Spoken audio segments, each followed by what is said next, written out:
Welcome everyone. I'm Gary from the Migrant Career Support Trust, welcome on this lovely morning in Auckland. At least it's nice and sunny. Today we are discussing what are the various aspects of career planning we can look at. So we are very fortunate to have with us Nish Pai. She's an expert in learning and development and coaching. She has been doing this for many years along with her mainstream career. And the presentation that she's going to give today, a very important aspect that she's covering is how to think about your career and how to reshape your career. Now, in today's post-COVID environment, there are a lot of people who are going to face this kind of an issue where they might find their career to be stopped completely. They may have to change gears, start something new, and that's what you're not sure of. And that's why we are more scared or more afraid because we don't know what the future holds. So hopefully today's presentation will help you maneuver those fears into opportunities, it will give you some real hands-on methods on how to channelize those questions in your mind and how to make them productive and proactive. So I'll just briefly let you know about, just one second. Yeah, I'll just briefly introduce Nishchal to you. So Nish Pai is the head of Learning Academy for Douglas Pharmaceuticals. She started her career as a journalist, moved into training, and spent the next 18 years balancing fun and function in the learning space.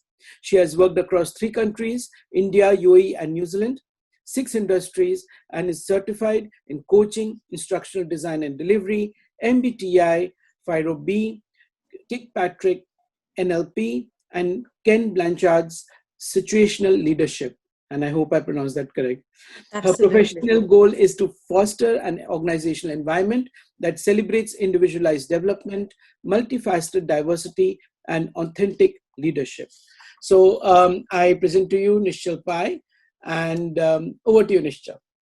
Thank you so much, Gary. Thank you for that lovely introduction to why we really urgently need this conversation as well. So this is a very pertinent time. All of us are reeling from the COVID-19 implications.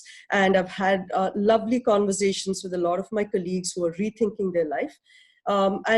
We've used this 10-question conversational template to make sense of where they want to go for their in the future. So I'm going to share that with you right now. What are we going to do today? Like, what is the purpose? What is the outcome that we're hoping to get at? Clarity. And I think clarity is the single biggest need for us in our lives right now. There is so much of noise. There's so much of noise that we have all around us. And we need to know what are we going to do, which is going to be in our best interest and for the, for the best impact and value that we can bring into our lives. So that's what we're going to try and do today. But before I get into the 10 questions that you need to start as a template for your self-conversation, I want to talk to you about a few self-limiting myths.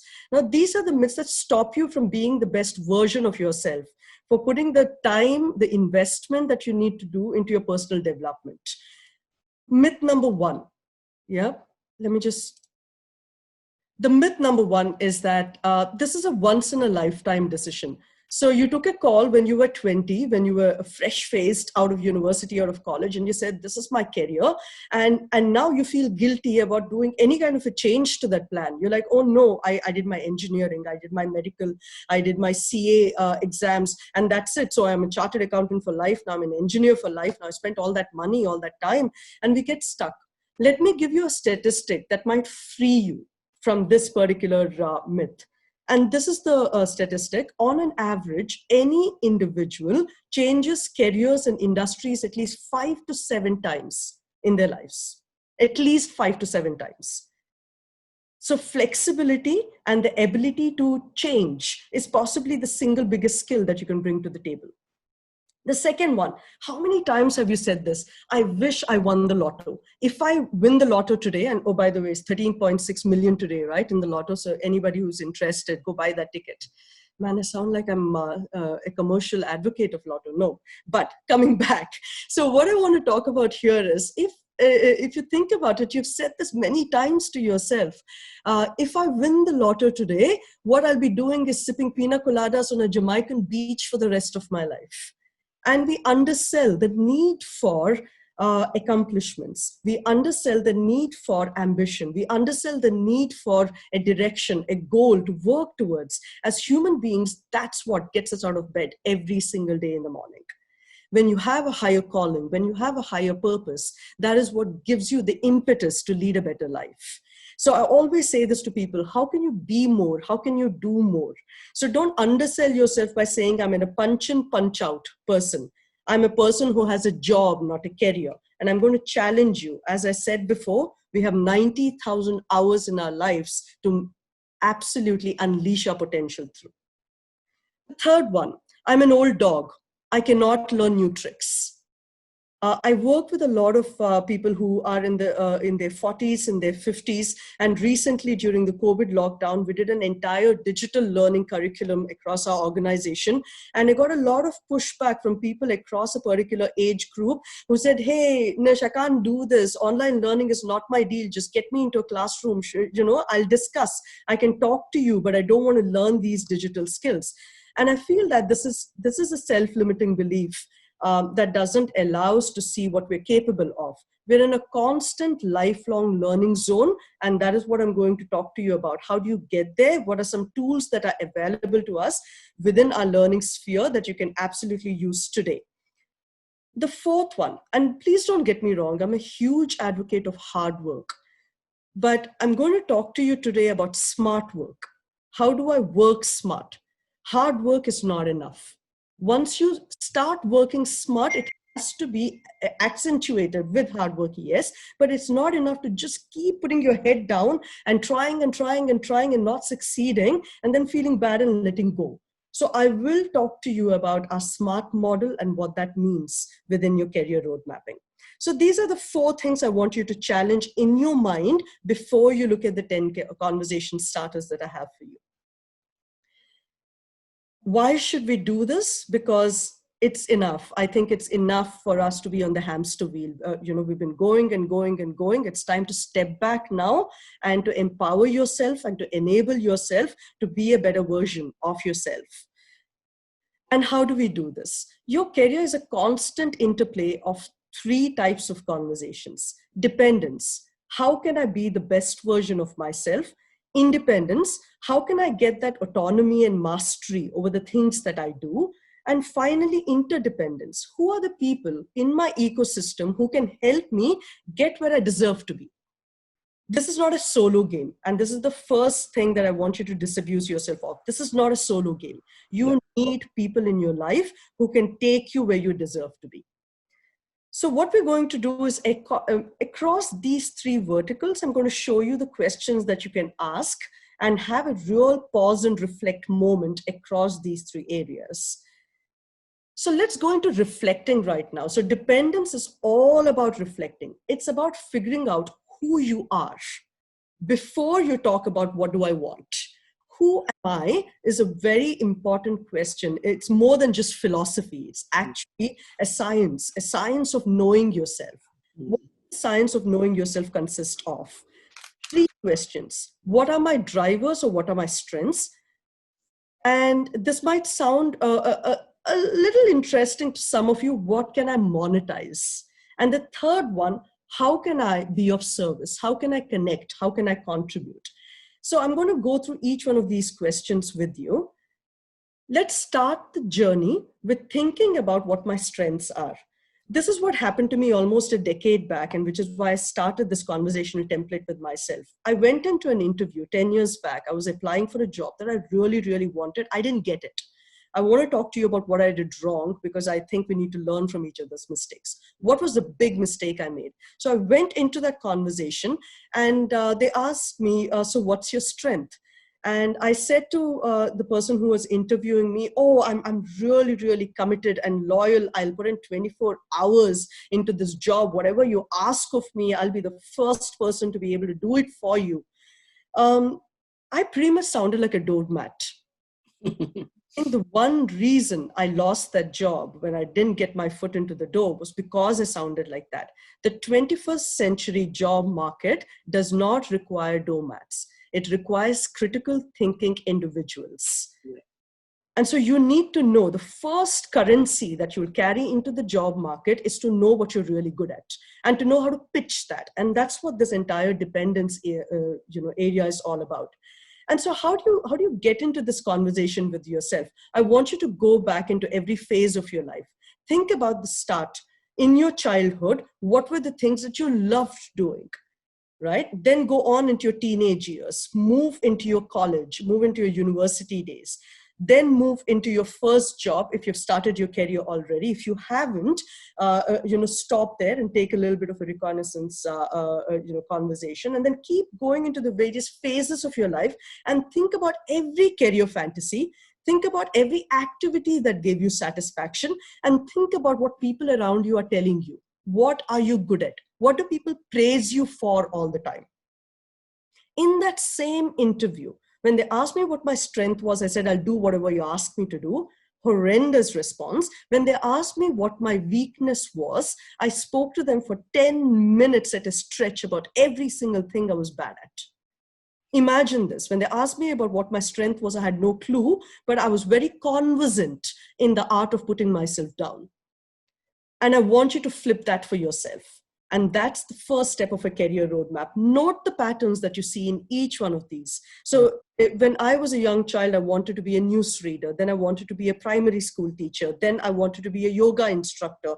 Then I wanted to be a sports coach. And then I wanted to be a trainer. When I look at the patterns around this, two things stand out to me. Number one, I want to be around people. People make me happy. People make me efficient. Yeah. The second one, I want to have value or impact on the lives of those people. So every single time I look at a job right now, I look at a task, I look at a project, I ask myself these questions. Is it with people? Is it for people? Yeah. And that's the kind of summarizing of your drivers and strengths I'm requesting you to do as a first step. And if you are finding that conversation tough, it's a tough conversation, there are two websites that can help you. And Gary is going to pass along this PowerPoint to all of you guys who have attended or signed up for this webinar at the end of today. And please go back to these two websites and invest in yourself. You start with your personal values. If you look at the bottom of the iceberg, what are the values that I've carried through my life, which it could be integrity, it could be collaboration, it could be honesty, it could be anything at all. So what are those personal values which drive my everyday life? And what are the behaviors or actions that it comes out as? So the Hi-Fi test will give you the vocabulary for you to use in your conversations with your interviewing managers, with your assessment centers, with your leaders in your organization for future growth, for your promotions, for your succession planning. This gives you marketable vocabulary. So I would request you to take some time to do this. For example, when I did the Hi-Fi test, the one word, my first strength that it gave me was the art of storytelling. And I found that so empowering. Yeah. To be able to go and say, this is what I'm really good at, and this is my marketable skill, and this is my USP. I'm going to go there and market this as my unique strength. Wow. And everything I have done after that has been designed around my core strength. So do yourself a favor, find out what that I would interject here and compliment you for this, Nish, because I think it's a very, very important tool you've just shared with us. And because you're right, finding your strength is not that easy.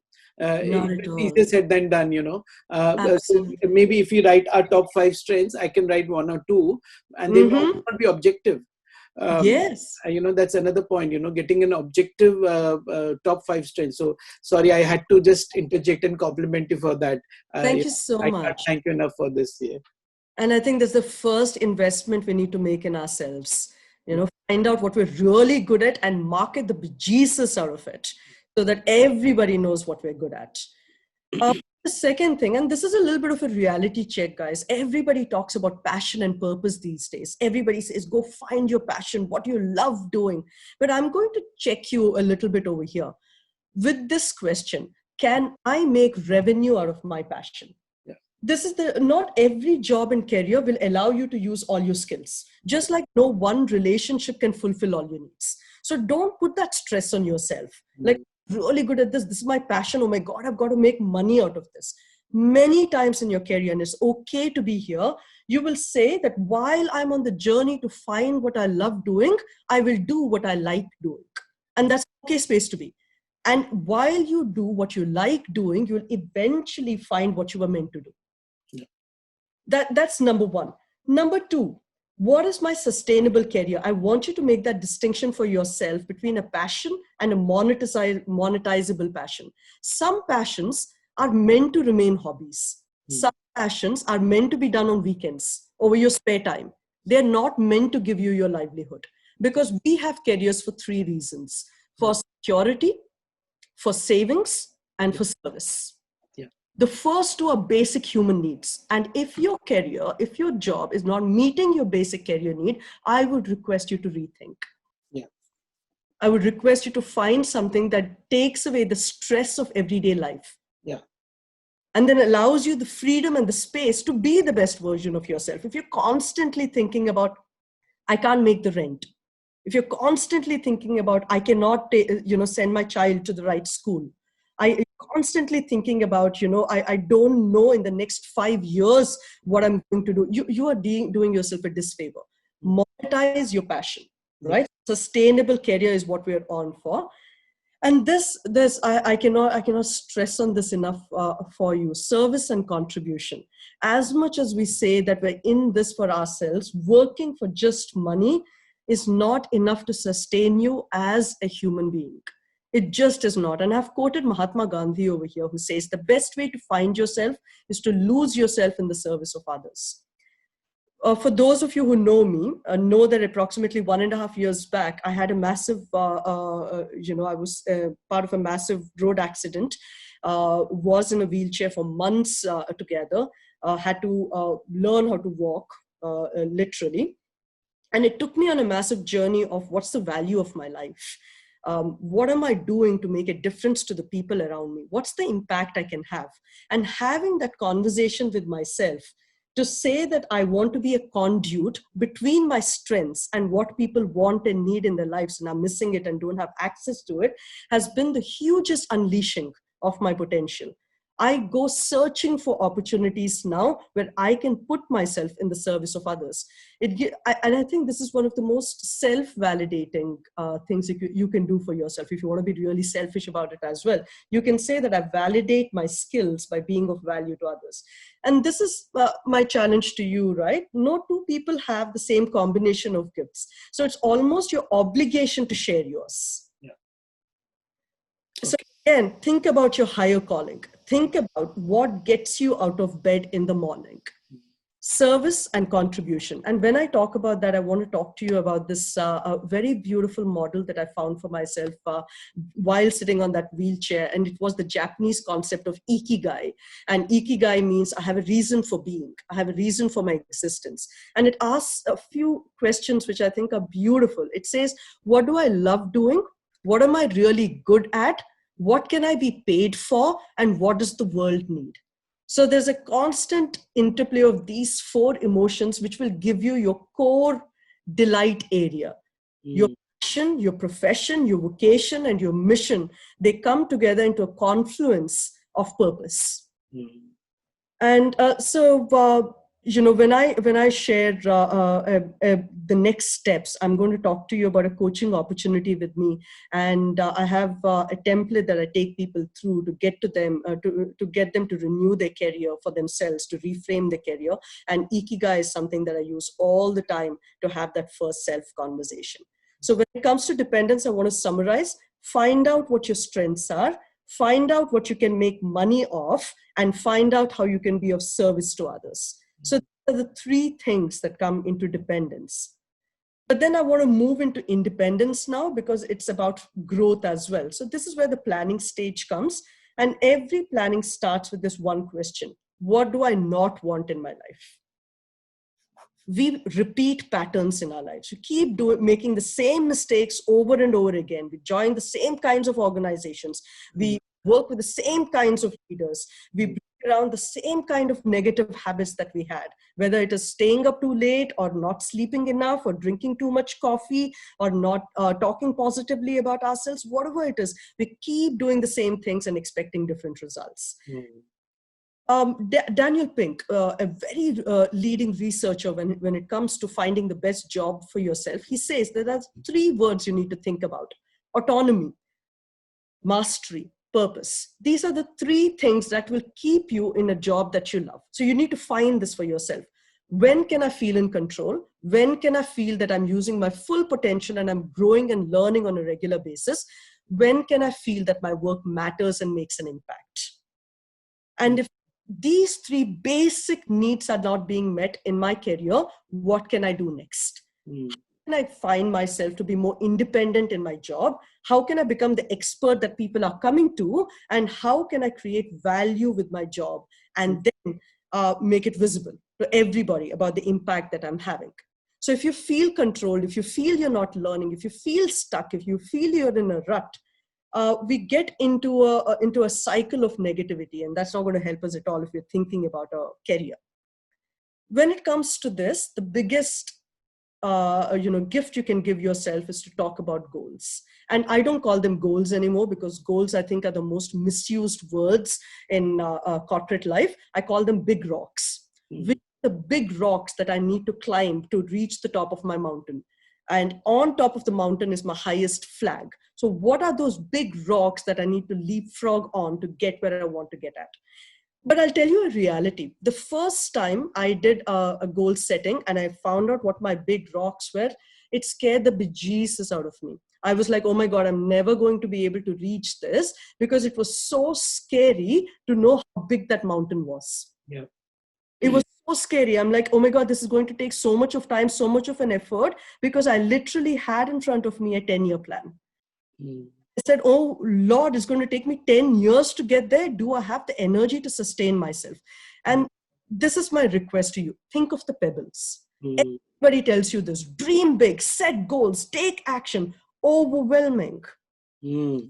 This is where I want you to start. Dream small as well. Yeah. Chunk your goals and be kind to yourself in the process. You're going to screw up. You're going to make a lot of mistakes.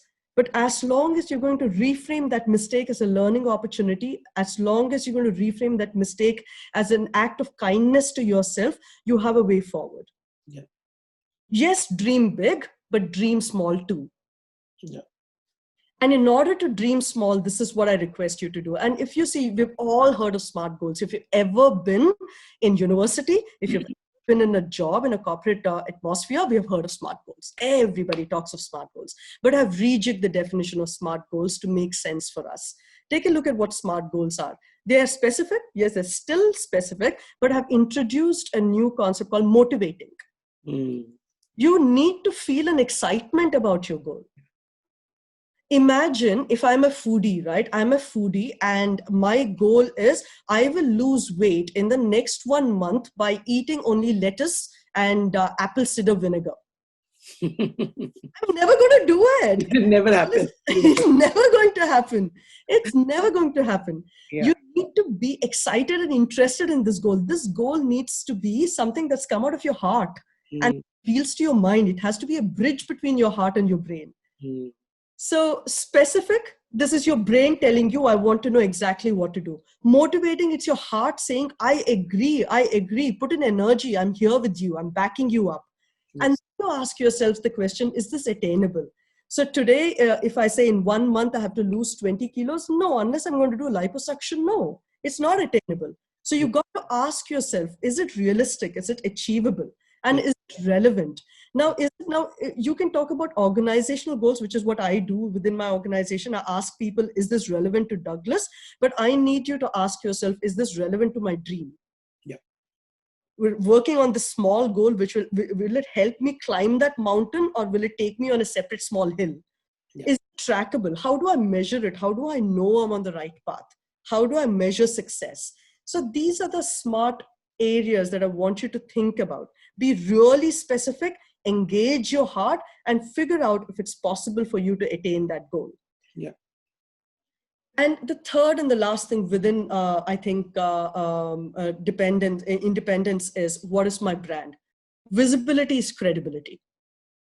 If people don't know what you do, you can't sell it. Yeah. Your career is your brand, and you need to define that very well. I do this one particular activity with pretty much every person who joins the organization. And in our induction program, when we talk about building your personal brand, I get them to do this activity, and it's very, very revealing, what's going on in a person's life and mind when I ask them this question. I say, you have 8 minutes. Tell me your life story. And I have two types of people. Some people who cannot talk for more than 2 minutes. They cannot tell that story in 2 minutes. They don't know what their story is. They don't know what they're selling. And the second kind of people who go on for 30 minutes but have still not told me who they are. Yeah. And so you need to figure out, what's my brand? What is special or unique about me that's marketable? What do people think of me? What do I want them to think of me? And once you figure that out, articulate it, pitch yourself. Yeah. And I've heard a lot of people say, hey, I'm not really into social media. Facebook and LinkedIn and Twitter and Snapchat and all of these things are a waste of time. I'm way beyond social media. I want you to stop that. These are new and creative ways in which you're engaging your audience. Yeah. These are ways in which you're telling your story. These are new and different. This is not replacing traditional communication. Go ahead and make that, face-to-face contact, shake hands with your best friends, but then also think about your social media presence. Yeah. Yeah. How I'll tell you truthfully, within my company, the first thing we do when we receive a resume is we look at social media profile. Who are you on LinkedIn? Who are you on Facebook? What do we get to know about you from these profiles? That's the first check that we do. Don't go absent from social media. And finally, interdependence, using people in unleashing your potential. There are 3 things I want you to take a look at. What are my points of power? How can I be a lifelong learner? How can I network? Let me talk to you about the 5 points of power. Each one of us, power is a misused term. Every time I use the word power, people cringe. They're like, oh my God, that sounds like I'm a dictator. Stop using that term. I'm asking you to reframe this as an enabler in your life. You have power. You have agency. You have control over your life. How does that control or agency look? 5 types. I have knowledge power. I know what I'm doing. I have task power. I'm in a particular job and I can leverage that job in order to reach where I want to be. I have position power. Right? I have personal power. This is what the hi-fi test will tell you, which is what the personal values will tell you. And I have relationship power. I know people who can get me places. What are you doing in each area of power? And these are the questions. I want you to do a favor to me. Make a list of, if you do nothing else with this presentation, but just do this. Make a list of all the powers you have under each of these points of power. Which power do I have in abundance? Do I have a lot of knowledge? Do I know how to do a lot of tasks? I have a lot of skills. I have a positional power and therefore access to a lot of resources. Or do I have relationship power? I have personal power. What do I have in abundance? How do I use this on a constant basis? What is the toughest power to think of? Like, I couldn't come up with anything. When you asked me about task or position, I was a blank. Knowledge, what do you mean? Do you mean I have a degree? What do you mean? And my challenge to you is, what can you do to increase your power in that area? Because the best gift you can give yourself is to have uniform power across these 5 areas, is to find ways to learn and to leverage your skills in each one of these. And that brings me to being a lifelong learner. Stop saying to yourself, I'm too old to learn new things. I think COVID did that for us, right? We all said, oh my God, no, working from home. No, it's not possible. I don't think we can do it. Oh my God, virtual forums, Microsoft Teams, Zoom, Skype. These are all for these fancy people. We can't do it. We can't do it. And look at us now. It is now on a Saturday morning. Yeah. Completely educating ourselves, learning from each other. Yeah. And so, sorry, Nishchal, just to interject, just a timing thing. So it's 11:30. In case, can we have just 10 minutes more to complete the presentation? 7 minutes. Q&A. That's fine. So that we Absolutely. can give time people for Q&A. Yeah. Absolutely. So the next question I have over here for you is, how can I sharpen my saw? right? How can I constantly be on a learning journey? And the two questions are, what can I get better at today and how can I prepare for the future? So take a look at this. What do I mean by sharpening the saw? It's not just about me doing a course, me attending a webinar. I want you to look at your life in its entirety. How do I feed myself the right food so that I can be my best self? How can I manage my stress? How can I read? How can I plan? How can I visualize? How can I be a spiritual person and add meditation to this, add family time to this, add anything that makes sense to the spiritual sphere? How can I be a social or an emotional animal? How can I go out there and connect with people in order to sharpen myself? We learn from everybody. Every Uber ride will give you a new life lesson, right? So these are the 4 dimensions of renewal I ask you to look at. How can I sharpen my saw? And there are plenty of opportunities out there. There are 3 things I highly recommend: LinkedIn Learning, Udemy, and Coursera. Now, what are these? These are MOOCs, massive online open courses. Till last year, we used to send our employees on AutoCAD courses, which cost us $2,000 for a 2-day course. Today, I get them onto Udemy for a $10, and I'm not kidding you on this, on a $10 course, which gives them the same learning and the same impact and the same application value. My God. Go out there and give yourself those tools, readily available, cheap ass tools, which will push you into your next level of your career journey. The power of networking: no one is a stranger. Who can I listen to? Who can I ask questions to? Attend webinars, attend conferences, go out there and widen your circle. And please remember, this is a win-win game. Also think about, what can I share with them? What can I give them in return for what they give me? This is a two-way street. Networking is about, yes, I want to take something from some person to improve my life, but also what can I share with them to improve theirs? Yeah.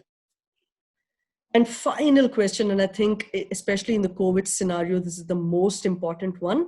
How can I change? How can I flex? It might be that you're suddenly at a place where your current job is not available to you, your current industry is not available to you, especially if you're in hospitality, you're in travel, you're in airline. I come from Emirates Airlines. I have a huge number of colleagues who have lost their jobs. So I know what this feels like, right? But if you're in this position, and you would have heard this word a lot, how can I pivot? How can I change? And the first thing I'll request you to do is to think about your circle of concern and your circle of control. Reframe your mind. We spend a lot of time thinking about things we cannot change. We think about the economy. We think about COVID. Oh my God, I can't go here. I can't travel there. I cannot do this. We spend a lot of time talking about what we cannot do. I want you to reduce that and start talking about what can you do. You have control over your attitude, your enthusiasm, your rigor, your dynamism. You have a control over your reading, where you live, your skills, your leadership positions. You have control over the people you let in, the positivity, the optimism that you bring to it every day. So change your mindset. And you attending this webinar is an absolute positive proof that you're ready to change your mindset. Yep. And think about transferable skills. Now, I want to show you something, and I found this really intriguing that just before I was giving this webinar, Seek sent me this article, and they said, Nish, did you know that when we talk about transferable skills, there are 5 skills that have stood the test of time for, I'm not joking about this, for over a century in the corporate world. 5 skills. And these are the skills I would request you to think about whether you have in abundance. If not, how can you build it? Leadership skills, interpersonal skills, problem solving, time management, and thinking outside the box, or creativity, as some of you may call it. These are the 5 skills you need to do a quick self-assessment on and leverage. Yeah. So that brings me to the end of my 10 questions. And thank you so much for listening. The floor is open now for any questions that you might have. Wow, lovely. Thank you so much, Nishchal. I think it's quite a lot to take in, and I'm sure this was a wonderful session. So you can stop sharing the presentation so we can have the screen bigger. Yeah, that's absolutely fine. Perfect. So just for everyone, now what we'll do is we'll have a quick question answer session. Now, there are two ways. You can either put a question in the Q&A panel, or if you want to come out and actually have your video and audio up, you can just press the raise a hand button, and I can make you a panelist, and you can ask a question directly to Nishchal. So so one point which Rani had raised, and she says that sometimes we don't know what our strengths are. We know what our strengths are, but not many are comfortable talking about it. So what's the best strategy to be able to speak about your strengths? It's very interesting you say that, right? And especially in a career discussion, it's very important to discuss this one thing that happens in interviews. And I work with a lot of recruiters in my company and outside, and they give me this feedback about every failed interview. And I want to share that with you. We speak about we in interviews. We don't speak about the I. A successful interview is asking you to package your I. What did I do? What did I achieve? What am I good at? All our cultures teach us about humility. We say that that's the biggest skill. As good as humility is, there is a place for it, and there's a place for marketing yourself. Yeah. And you need to find that balance of not sounding like an arrogant person.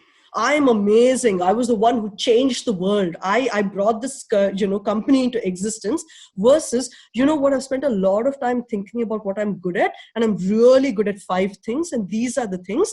And I do think they create value for any organization that I join. And it's a very matter-of-fact conversation. We think that we have to talk about ourselves in grandiose terms. No, it's realistic. I'm good at storytelling. It's a skill I have. I want to use that skill. Doesn't sound bad. Yeah, correct. So just to take your example forward, so like, for example, a storyteller as a skill translates into brand communication, or careers like even ad filmmaking. So on the creative side, or even if you're a web designer, you are telling a story. If you're doing HR training, you're telling a story, right? So Absolutely. Something like that. Okay. And leadership is all about storytelling. It's about connecting the hearts and minds of people. Yeah. So if you are at that stage in your career where you're looking for that leap, that next jump into your next career stage, think about this. You got to be really good at storytelling. But then think about your strengths as the hub. Yeah. Right? These 5 strengths are your hub, and your career is the spokes that come out of it. Let's say that my strength is music. Yeah. Now, I can teach music to children. I can work in a studio.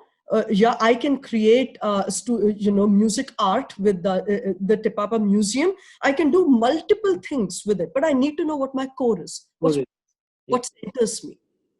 Okay. Okay. Any other question anyone has? Please, you can either raise your hand or put it in the Q&A panel. One thing which you touched upon, Nishchal, was about those 5 key skills and how to pivot yourself in this environment. Can you elaborate a little bit on that? Because that really resonates with me and with a lot of people right now who may be feeling dejected. And also what gives me encouragement is when you said that a lot of people change careers. So it's very true, especially about people who have a midlife crisis right now. And if they have lost job in their middle age, so I am sure they might be feeling it's the end of their career and they need to change. They might be thinking they can't change their career. So what's your suggestion and advice to these people? So this is where the whole step back comes in, right? We become like blinkered horses with our careers. We start in our 20s with something that we're good at, with something that somebody told us, possibly in our families, to get into because it makes us money. And then we don't give ourselves the flexibility to change. We don't give ourselves so the number one thing is to say, I'm not married to this job title that I have. It's just a job title. It's not your life. So the number one is the stepping back. That's my first request to you. Step back from what you have always done and say, I'm ready for renewal. I'm ready for a change. And then the journey of what are my strengths and what are the skills the market is looking for. So you have to find that balance. These are my strengths. These are the things I'm really good at. But the future of the market in 10 years, what will be the currency then? Let's say that we're going into automation. We're talking about the future of work, right? We're going to automation. We're talking about remote work. What will still be in the job currency? Start reading articles around that. Yeah. In 10 years, what will be the skill? Robots are going to take over the menial jobs, let's say. We're no longer allowed to be a minion anymore. You have to be a higher essence human being. What will I do then? Is it problem solving? How do I get better at it? What's problem solving? Five whys, the root cause analysis, the Pareto. What is it? What skill? It's a skill. It's a tool. I can go learn it. It's not unreachable. So the more, and this is why I say, yes, I want to change my job, but I want to change my career. Overwhelming. Break it down. Break it down. Okay. I'm ready for a job change. This is what I'm good at. This is what the market requires. This is the tools that can help me get there. I'll go learn those tools. Okay. I'll market it. I'll market it on LinkedIn. I'll put my certificate everywhere. I'll market it on Facebook. I'll speak to friends who can help me. I will get myself a coach, a mentor. Yeah. Think about the plan that you want to have. Okay. So I have another question here. Someone is asking how to overcome imposter syndrome. So he's not clarified more, but whatever. Yeah. Oh, huge. Oh my God, I'm so glad you spoke about this. This is something, and I speak to leaders across all organizations, and even the most senior most leaders. I recently had a chat with the amazing person who owns the organization I work for, and he says he has imposter syndrome. It is something all of us struggle with. We feel we don't deserve what we've got in our life. We feel that we're pretending, we're faking. And every time something good happens to us, we're scared that we're going to lose it the next minute. It's a huge fear. And this is why I'm saying, give that time to yourself to know what your strengths are and to actually pat yourself on the back. Every little achievement that you've made, you've put in effort, you've put in time, you deserve this win. There's no easy way, and thank you so much to the person who brought up imposter syndrome. But what I can say to you is, first of all, give yourself the time of thought, reflection, and self-congratulation. And second, every time somebody, and it's a very small change in your action, every time somebody praises you, I don't want you to say anything negative in return. Nish, you did an amazing job on this webinar. No, I just didn't have it. I was okay. No, say thank you. You did an amazing job. Thank you. You're amazing at this. Thank you. That's the first action that can get rid of the imposter syndrome for you. Stop putting yourself down. You'll allow yourself to believe your branding then.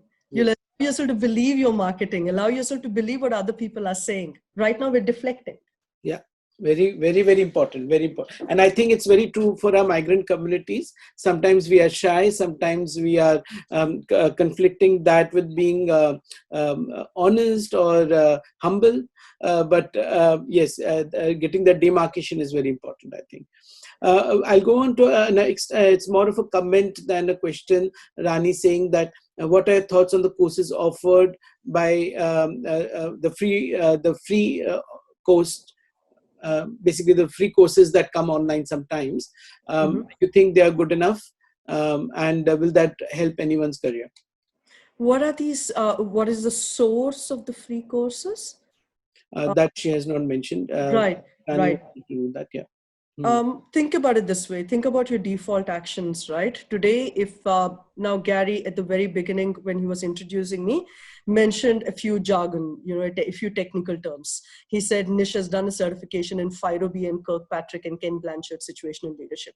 What's our default action immediately? If I don't know something, I'll go to Google. Is Google paid for? No, it's free. Will it give me the information I want? Yes, it does. Am I going to look a gift horse in its mouth? No, I'll not. All learning is good. Yeah. I'm not a learning snob. The most amount I have learned is through conversations with people.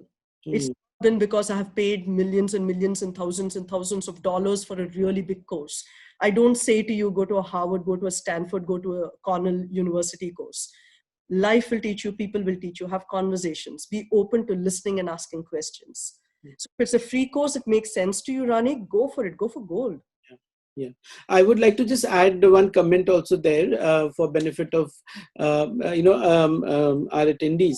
That yes, I totally support what Nishchal is saying, and I think we should be very feel ourselves lucky that we are in today's world where we have these kind of good courses, and it's actually nearly free of cost. So if it's a $10 a month, which is nothing, for these kind of courses. And I can tell you from my own experience that I've actually rebuilt my career through a lot of these free courses, and which are available for cheap.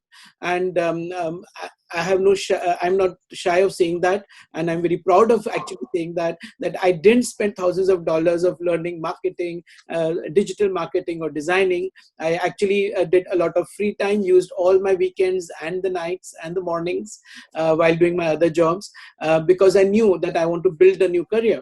And I'm proud to say that really helped me and take me where I am today. So it definitely helps, and I think we are very fortunate. We should just have the passion, we should have the interest of keep learning. I think a lot of times we ourselves are limited and we feel shy of learning no matter what age we are. And like what Nishcha is saying, that if it's a free course, maybe it's a beginner's course, maybe it's the first step. So just do it, take that step forward, and maybe that will enlighten you more, and maybe it will give you a insight into really do you want to take the next step into that course or maybe not. So don't be shy of doing that. Perfect. So okay, sorry, here Rani is just clarifying that she's saying I was talking about government offering free funding courses. Oh, they're amazing. They're amazing. Yeah. Yeah, they're amazing. Just funded by the So government much. doesn't mean they are reduced in quality or anything like that. No. Yeah. Absolutely. Yes. And there is a stigma, right, in our minds around government courses and government-funded initiatives, and I really want to us to move away from that. There's a lot of people who are saying, who are honing in on the service and contribution part of their career, and who are saying, I have a lot of skills to give, and I want to give it free of cost because that's part of my life plan. So leverage it. Yeah. In fact, Gary and I were talking about it, about what we can offer for free. Yeah. This. Yeah. So that's something which I think Nisha will talk about. She has a good surprise for all of you. Something very nice she wants to offer. But just on that free courses, yes, I will definitely underline the fact that Government of New Zealand does a good job of providing those funding. Actually, they're not free courses; they're funded by the government. There's nothing free about it. It's just that you are not paying, and generally they're level 3 or level 4 courses as well. Sometimes they're very good. In fact, I was meeting one of the tertiary education providers, and they have these courses on building or to become an electrician, and she said that they are just 2 or 3 month courses. Anyone from any background can do those courses and quickly get into other job market. So I think that's a very quick ladder to change tracks. Absolutely. And we should go for it. I'll go to the next question. Devangi Patel, she's saying, how to keep motivated in case of rejection of CVs, especially when you are new in this country? Yeah. And since I've moved 2 countries, I have faced this twice in my life. Both the times I moved because my husband changed his career, and I came along with him. And I understand how difficult this can feel. So months and months of sending in CVs and resumes. And there are a couple of things. Number one, please remember that this is a long-term game, right? You're not saying to yourself, I'll go into any job. You're looking for a job that does justice to what you bring to the table. I remember when I moved to New Zealand, a lot of people told me, take any job that comes your way. And I really struggled with that advice. I would have been quite comfortable taking any job for short periods of time to get my livelihood into place. But I do think, keep your eye on the ball. Think about where you want to be, where you add the most value, because it's really difficult sometimes to jump. Then if you get stuck in the wrong job, if you get stuck with the wrong profile for a couple of years, it's really difficult to move. to get people to take you seriously for your previous credentials or qualifications. So I would request you to have that patience with the journey. I work with recruiters very closely, and from the time a job gets posted to the time we get our ideal candidate, it's a 3-month to 6-month journey. And as candidates, we don't see this. We don't see the number of hoops that a recruiting manager has to jump in order to find the ideal candidate. How business, decisions come in the picture, delay timelines, 3 to 6 months for one job posting to be filled. Yep. Those are recruitment timelines. So if you're thinking to yourself, oh my God, I'm getting rejected, there are lots of things that are happening in the background. Ask yourself why you're getting rejected. Is it because of your visa status? Is it because of the way your resume is built? Is it because you are going into a quantity and not a quality? This is our problem. Any job that remotely looks like, it's okay, we apply to it. It gives very bad brand reputation for us in the recruitment industry. Sometimes within the same company, we apply for multiple positions. It gets flagged off on a recruitment platform. What's causing the rejections? Visa, it's a technicality, cannot be changed. You don't have control over it. It's the way your resume is designed, and that is part of our, what we're offering next. So hold on to that thought. It is the way you're interviewing. Again, we can do something about it. Both of them within your control, right? Or you're going in for quantity. Stop it. Go for jobs that actually have relevance to your resume. Not for, I go there and throw my card everywhere and hope something sticks. Yeah. Can I just add 2 more points to this? And very correctly what Nischal has said, based out of some discussions earlier we've done on CV writing and all that. One very important point that came out of our discussions earlier was also, sometimes we use CVs as bullets. We think we can just spread the same bullet and kill anyone that comes in, in the target. So you can't do that. Each CV is unique and should be unique to the job description that's given. I request people to send me CVs for internships, and I do get people with 10-page CVs, or 8-page CVs, which is like an encyclopedia on yourself, which is totally not acceptable. So sometimes we also need to, like Nischal is saying, please analyze. Is there something that's in your hand which you can change? We appreciate everything may not be in your circumstances, but what we can do, we should do. And one more thing I can suggest to people who are applying and, they have to keep waiting. I know it's a very disheartening process and time. One thing which can help you maybe is try and go for internships in the industry that you're looking for. That has multiple advantages. A lot of your time which goes in brooding or thinking about getting depressed and finding the next CV to apply, you use that time to actually go into the industry. You meet the stakeholders of the industry. You get the feel of the industry. You get the feel of the kind of work there is. And many times the company where you intern may just employ you as well. It may start as a part-time job and can lead into a full-time job. So people who are here new in New Zealand, for them specifically, I would give this advice. Many people I know, I have helped them in internships and they have actually translated into their jobs. And they're there for 3-4 years because the relationships they build on the job, they just love that. So please think on those lines as well. Okay, I'll move on to the next one. There's a question by an anonymous attendee saying, what do you think of cold in job hunting? And any tips to start if this is acceptable here in New Zealand? I think he's talking about cold calling, I think. Cold calling, yeah, that's the way I understand it as well. Cold calling, yeah. He's talking about cold calling. Dropping it, now, this is what happens. Now, there's a good and a bad to cold calling. There is. I'll talk to you about some of the things that might happen. The good of it, I have had a lot of people reach out to me on LinkedIn and say, this is my resume. I don't know them at all. They have just reached out to me and they've said, this is my resume. Can you put it to the right person? And I do that with every single resume because I feel as an immigrant, I know the pain. I know the pain it takes to come into a country not knowing where to go next and then having to find that footing for yourself. I know that pain. So I'm very happy to pass on the resumes, but also give you really clear advice saying, listen, you don't have the working rights over here. So first you need to get the the right to work in the country. So there have been people who have successfully reached out to others on LinkedIn and got their resumes into the right places. But I've also had recruiters be very clear. So when people reach out to them on LinkedIn, they'll give them a website. Talk to us here. Talk to us through official channels. Sorry, not having an individual conversation. So there is both aspects of it. So you need to be really, really careful that you don't do it too much. I've had people who, after the first time I've passed the resume, would send me a message a day. Almost to the point of hounding or stalking me saying, have you got me a job? Have you got me a job? Have you got me a job? So there is a cold calling, which is reaching out for help, which I totally am supporting.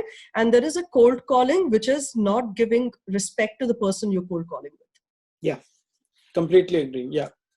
And so I'll just take another quick question. An anonymous, before that, just Shamim has asked that, can you please share the New Zealand website for free courses after the session? Yes, Shamim, we'll do that. You can reach out to me and I'll share you my email as well. And we can send you that information later. One question is that how to be confident on networking if you're just going to start a new career or change a career. So with the lack of experience and knowledge about the job, how can you still be confident when you're networking? Which is a good question. This is a beautiful question because we misunderstand networking as going there and immediately selling your brand. Think about all the great networking connections you've ever made in your life. Most people have gravitated towards you. They have spoken to you, decided to help you, share with you because of two things. You listened to them and you asked critical questions. So when I go into, and I have been in, conferences where I don't know anything about what's happening. Like if I go to a virtual reality seminar or artificial or augmented reality seminar, I'm a novice. I cannot bring in my 20 years of training over there. I know nothing about AR and VR. I turn into a learner. So the first thing in a networking community when you go as a newbie is to be honest about not knowing and then have a genuine enthusiasm towards learning more. I don't know anything. I really look towards you. You spoke so beautifully. You seem really knowledgeable. How can I speak to you and get a few nuggets of your wisdom? So to be really honest and vulnerable in those situations. And that honesty will take you places. Okay. Everybody likes an enthusiastic learner. Yeah. Everybody likes to be able to help a person for 5 to 10 minutes and take them to a different place than they were originally. Yes. So give them that opportunity. Listen, ask good questions, be respectful. And then say, is it okay if I add you on LinkedIn? We get that, right? We get people asking us, is it okay? Ask for permission. Yes. Yes. Ask for permission, see what it's like. And then if you want to catch up for coffee and, get them, drill their mind more, go for it. I'll just add one quick suggestion and advice there, being in a lot of networking forums, especially for people who are new to New Zealand, just to say that, we are blessed to be in this country and Kiwis are generally very nice and very decent. And, if you just walk up to any person at a networking session, 9 out of 10 times they'll be nice and kind to you. So don't be shy. Like what Nichil is saying, be vulnerable, you be upfront. Don't try to show that you are into, you know a lot about the industry where you really don't know anything about the industry. Correct. That's what they don't like. So I think be honest, say maybe this is the first time I'm attending this kind of session. Also be ready with what you want out of that. That's also very important. What you want out of the conversation. So true. So sometimes, you get stuck with some very nice big person out there and you are really, okay, now what do I say, apart from weather, what can you talk about? So have things in your mind where you want to direct that conversation to. Maybe you want little tips on the industry. Maybe you want to know what are the skills which are developing in the industry. Maybe you want to know a little bit more about some meetup, catch up, programs in that industry, and also maybe opportunities in that company, which that person represent. So be very mindful of if you're going, that you're going to meet some nice and big people there, what you want out of that conversation. So let it not dry, and please don't drag a conversation for more than 2 to 3 minutes or 5 minutes, because they may be also very busy. That's another very naughty thing people do, that they catch hold of a speaker and don't let him go for more than 5 to 10 minutes. So provide the courtesy of that gentleman or that lady who might be meeting many people there. Be precise, be to the point, and have a nice, good, quick conversation. I think that's very important. We need to wrap up as well. So Nischal, you had some offer for our attendees today. If you can share that, and then I'll do a wrap. Yeah. So right now, and I spoke to Gary about it, and I'm very keen about an initiative that I want to run called 52 Weeks of Giving. So this is basically a whole year of free coaching services that I've been talking to people about, and it's been going on for a few months now. So what does this entail? There are a couple of coaching conversations you might want to have and need help with around your life and your career. So number one, what are my strengths? What am I really good at? How can I make that a marketable skill? So if you want coaching around that. Number two, how do I then pitch it on various social media if you want help with that? Number three, how do I prepare my resume and how do I prepare for an interview? So if you want help with that. And finally, how do I get that self-confidence or that feeling of self-leadership?